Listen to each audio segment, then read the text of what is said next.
Le 4 septembre 2020, Annie Cordy, un monument du paysage culturel francophone, nous a quittés à l'âge de 92 ans.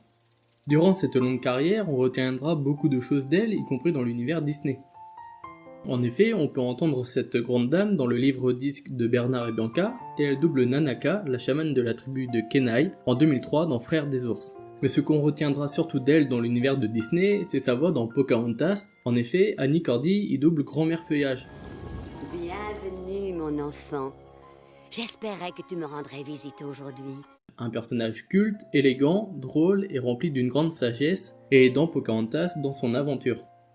Pour rendre hommage à cette grande dame, je vous propose aujourd'hui un petit portrait analytique concernant Grand-mère Feuillage, en espérant que vous en appreniez un peu plus sur cette dame nature et ce qu'elle représente. Bien entendu, la vidéo va spoiler Pocahontas premier du nom. Déjà, qui est Grand-mère Feuillage ? Grand-mère Feuillage est un esprit de la nature incarné dans un grand et vieil arbre, un saule plus précisément, en témoigne son nom anglais Grandmother Willow, soit grand-mère saule. Cet esprit apparaît pour la première fois en 1995 dans le film Pocahontas et s'incarne sous les traits d'une vieille femme. Elle va jouer un rôle plutôt important dans le destin de la jeune amérindienne, car elle sert de conseillère et de guide à Pocahontas, qui vient lui faire part de ses doutes et de ses angoisses, notamment en ce qui concerne le mariage arrangé que son père a prévu entre sa fille et le grand guerrier de la tribu, Kokum, et le rêve qu'elle fait d'une flèche qui tourne. Grand-mère Feuillage lui explique alors que la flèche représente la voie qu'elle doit suivre, et que pour trouver cette voie, Pocahontas doit écouter ce que les esprits de la nature lui disent.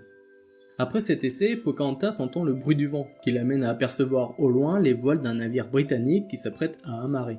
Par la suite, Pocahontas rencontre John Smith, un colon britannique avec qui elle échange sur leurs civilisations respectives. Et comme Jane et Tarzan, on passera sur le fait que l'un apprend aussitôt la langue de l'autre. Bref. Elle va le présenter à Grand-mère Feuillage, et cette dernière sent que John est un homme bien, et que le rêve de flèche de Pocahontas symbolisait la rencontre de la jeune femme avec John Smith. Quelques jours plus tard, en pleine nuit, Pocahontas et John échangent avec Grand-mère Feuillage sur les envies de guerre des deux peuples. Grand-mère Feuillage les conseille et leur soumet l'idée d'aller parler directement au père de Pocahontas, chef de la tribu, afin de le raisonner. Suite à quoi, les deux amoureux échangent un baiser sous le regard bienveillant de Grand-mère Feuillage avant d'être interrompus par Kokum qui attaque John. Mais l'Amérindien se fera tuer par Thomas, un Britannique qui devait aller retrouver John. Malheureusement, John est accusé à tort du meurtre de Kokum et condamné à mort. Pocahontas s'en remet alors à Grand-mère Feuillage et cette dernière pousse Pocahontas à aller défendre John et à réaliser son rêve d'amour. Suite à quoi Grand-mère Feuillage ne fera plus d'apparition, mais elle permet à John de soulager ses blessures à la fin du film grâce à un médicament réalisé à partir de son écorce. Pour information, les écorces et les feuilles de saule ont des vertus curatives. Déjà utilisées dans l'Antiquité comme antidouleur et rempart contre la fièvre, le saule est à l'origine de la molécule permettant de créer l'aspirine découverte en 1853. De ce fait, juste de par son écorce, le saule peut avoir des vertus permettant d'apaiser les maux de tête, entre autres. Ensuite, Grand-mère Feuillage réapparaît dans Pocahontas 2, film qu'on oubliera assez vite, avec un rôle beaucoup moins important. Elle y joue le rôle d'une simple conseillère, et encore. Elle n'a pas de rôle décisif à l'inverse du premier film. Voilà en ce qui concerne les apparitions principales de Grand-mère Feuillage dans l'univers Disney. Ainsi, Grand-mère Feuillage est un esprit rempli de sagesse et de bienveillance, qui au départ ne devait pas avoir les traits ni d'un arbre, ni d'une femme. En effet, au tout début, le scénario prévoyait que l'esprit de la rivière allait aider Pocahontas. Son nom est The Old Man River. C'est l'acteur devant le doublé, Gregory Peck, qui refusa et proposa que Pocahontas devait être guidée par une figure féminine et maternelle. Et petit à petit, cet esprit est devenu un arbre qui prendra le nom de Grandmother Willow ou Grand-mère Feuillage. Vu comme un simple esprit, on a tendance à accepter Grand-mère Feuillage telle qu'elle, sans chercher plus loin. Après tout, Grand-mère Feuillage va bien avec le film et son message écologique. On la voit comme un esprit de la nature se mariant bien avec la culture amérindienne. Mais au-delà d'un simple arbre, qui est réellement Grand-mère Feuillage ? Bon, on le sait déjà, Grand-mère Feuillage est un arbre. Mais les arbres, dans pratiquement toutes les cultures, ont une signification plutôt importante. Peut-être avez-vous déjà vu les représentations d'arbres de vie ou d'arbres monde. Ces représentations d'arbres symbolisent tout aussi bien la création du monde, de la vie et de l'univers et l'interconnexion entre toutes ces choses, associant inévitablement les arbres au savoir, aux origines et donc indirectement à la sagesse. L'arbre monde, lui, symbolise le lien entre toutes les parties de l'univers, Il faut entendre par là que l'arbre-monde fait le lien entre le monde des vivants et le monde des défunts, ou encore le lien entre le monde terrestre, le monde céleste et le monde souterrain. Cet arbre est au centre du monde et symbolise souvent la terre-mère et donc encore une fois la source de la vie, l'ancienneté et la raison. Dans toutes les cultures, l'arbre a donc un symbolisme fort, c'est un être sacré et important, symbole de fertilité, de vie, de sagesse et de longévité. Dans la même veine, on peut citer l'arbre Mojo dans la saga des Zelda par exemple, qui a à peu près le même rôle de sage et de protecteur, et dans un cadre pourtant qui n'a rien à voir avec Pocahontas.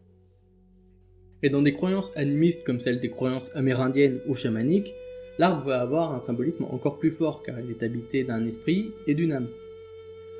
Pour définir rapidement l'animisme, c'est croire en l'existence d'esprits qui animent les êtres vivants, les objets et les éléments naturels. Rappelons-nous la chanson L'air du vent. Moi je sais que la pierre, l'oiseau et les fleurs ont une vie, ont un esprit et un cœur. Donc cela renvoie carrément à Grand-mère Feuillage, il s'agit bien d'un arbre habité d'un esprit. Mais voilà, le terme d'esprit c'est assez vague et ça ne définit rien de concret. Donc quel genre d'esprit habite Grand-mère Feuillage ? Bon déjà il faut savoir que dans l'animisme, ces esprits ne viennent pas forcément nous hanter. Ce n'est pas forcément des fantômes au sens où nous l'entendons. Ce sont des âmes qui se trouvent aussi bien dans un arbre que dans une pierre ou dans le vent. Ce même esprit qui guide Pocahontas et qui l'amène à voir les navires britanniques. Ces esprits sont donc bien matérialisés et agissent sur le monde et son entourage. En bien ou en mal, cela dépendra de l'esprit. Pour les remercier de leurs actions ou pour éviter de les contrarier, on leur voue souvent un culte.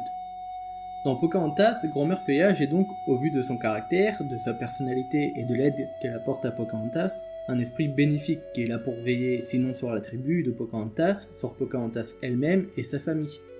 En effet, Grand-mère Feuillage évoque le fait qu'elle ait déjà aidé la mère de Pocahontas par le passé. Mais qui est cet esprit ?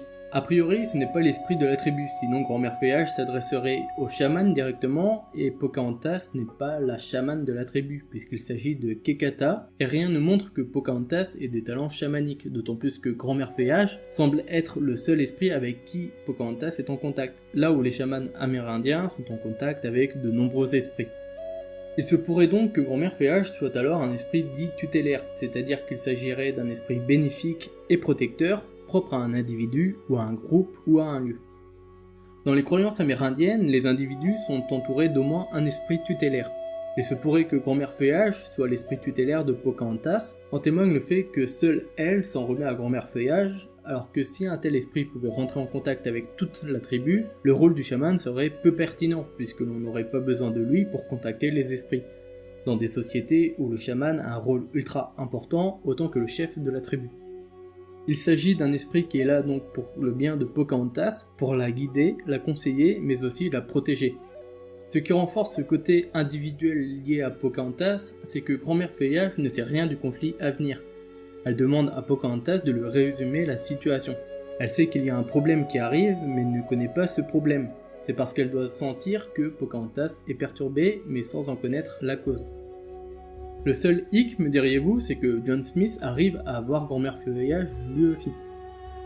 Sauf que, en tant qu'esprit protecteur et guide de Pocahontas, elle vient sonder John Smith. Elle peut choisir d'apparaître à lui pour voir la réaction de cet homme et de voir s'il est bon pour Pocahontas. Alors que des gens comme Thomas ou Kakum ne semblent pas l'avoir. Et pire encore, Kakum agresse John Smith juste devant elle, alors que si c'était un esprit connu de toute la tribu, Kakum ne se battrait pas dans un lieu sacré comme celui-ci. Enfin, Grand-mère Feuillage serait aussi un esprit générationnel, hérité de génération en génération, puisqu'elle évoque souvent ses discussions avec la mère de Pocahontas. On pourrait donc penser que Grand-mère Feuillage soit tout bonnement l'esprit tutélaire de la famille de la mère de Pocahontas. Il s'agirait donc d'un ancêtre ayant vécu il y a plus de 200 ans et qui veille aujourd'hui sur ses descendants. Il s'agirait d'un esprit ancestral issu de la réincarnation d'un ancêtre.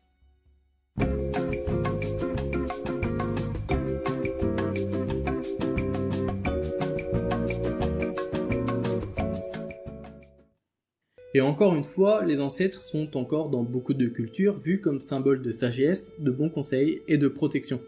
Ce côté ancestral est confirmé par le choix d'un arbre, symbole également du lien entre les générations, en témoignent les arbres généalogiques par exemple. Bon voilà, je crois qu'on a fait un peu le tour de la question concernant l'esprit de Grand-mère Feuillage et sa signification. Il faut replacer la création du personnage dans le contexte culturel raconté dans le film, soit la culture amérindienne.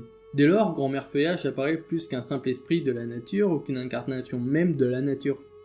Elle a un rôle précis dans la vie de Pocahontas, c'est un esprit guide qui est là pour veiller sur elle et l'accompagner dans sa vie. Et c'est un esprit qui est propre à la princesse. Le fait d'avoir choisi un arbre fait que, à travers tout ce qu'il symbolise, cela renforce le côté ancestral et sage de l'esprit, et répond plus à un message écologique que si l'esprit était un simple animal, sachant que les animaux servent souvent d'esprit tutélaire dans les croyances amérindiennes. Enfin, comme je l'ai dit dans l'introduction, Annie Cordy a doublé également Nanaka dans Frères des ours. Il est marrant de voir que dans Frères des ours, qui se déroule à l'époque préhistorique, Nanaka est une vieille chamane qui aide Kenai. Le personnage fait vraiment penser à une incarnation humaine de Grand-Mère Feuillage, que ce soit par sa sagesse, son côté chamanique et maîtresse des éléments, mais aussi à travers ses traits qui ressemblent un peu à ceux de Grand-Mère Feuillage. La voix d'Annie Cordy n'arrangeant pas les choses, il pourrait être marrant de penser que Grand-Mère Feuillage est en réalité Nanaka, qui veille sur la tribu depuis des millénaires, un esprit protecteur et tutélaire de la tribu depuis des milliers d'années. Malheureusement, cela ne tient a priori pas la route. Alors que Pocahontas se déroule en Virginie, tout porte à croire que l'histoire de Frères des ours se déroule en Alaska. Mais puisque des millénaires ont passé entre les deux films, on peut toujours se dire que la tribu de Kenai, une tribu nomade, a pu arriver jusqu'en Virginie, toujours à l'époque préhistorique, vers moins 13 000, et que au fil des siècles, c'est devenu la tribu des Powhatans, soit la tribu de Pocahontas. Voilà en ce qui concerne l'analyse du personnage de Grand-Mère Feuillage, doublé à merveille par Annie Cordy.